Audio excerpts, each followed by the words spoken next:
आपले गावचे सरपंच. आपण कधी विचारणार त्यांना प्रश्न? 2019ला ह्याच MIDCच्या विरोधामध्ये जो ठराव पास झालाय, मग आता समर्थनाचे ठराव का पास केले जातात? असे अनेक प्रश्नांवरती, अनेक मुद्द्यांवरती आज या सभेमध्ये सविस्तर चर्चा होणार आहे. यानंतर वाटत MIDCची माहिती आहे ती आपल्याकडे एक मोठी अफवा पसरवली जाते. सगळ्यात मोठी अफवा पसरवली जाते की 80 ते 90% जमिनी विकल्या गेल्या. कोणाला विकल्या गेल्या? MIDCला. आजपर्यंत MIDCने एकही गुंठा जागा खरेदी केलेली नाही, ही वस्तुस्थिती आहे.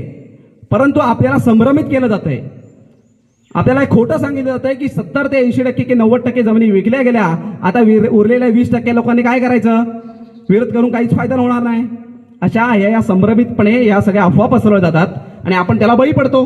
परंतु MIDCच्या अधिकृत वेबसाईटवरती जी माहिती आहे ती अशी आहे की एकही गुंठा अजून MIDCने ह्या जागा विकत घेतलेल्या नाहीत.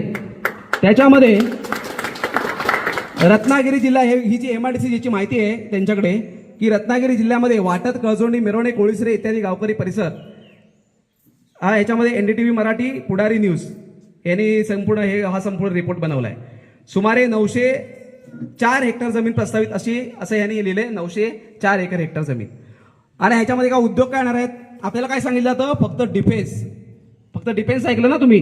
की सुरक्षा, आपल्या जे संपूर्ण देशाचे काय शस्त्र पुरवठा होतो ती शस्त्र बनवली जाणार एवढं सांगितलं जाते. पण त्याच्यामध्ये अनेक उद्योग आहेत. सिलिकॉन ऑफर आहे, ATMP, फॅब, एरोस्पेस व डिफेन्स असे वेगवेगळे प्रकल्प या MIDC मध्ये येणार आहे. सुमारे गुंतवणूक आहे 29,550 कोटी रुपये इतकी गुंतवणूक त्यांनी सांगितली आहे.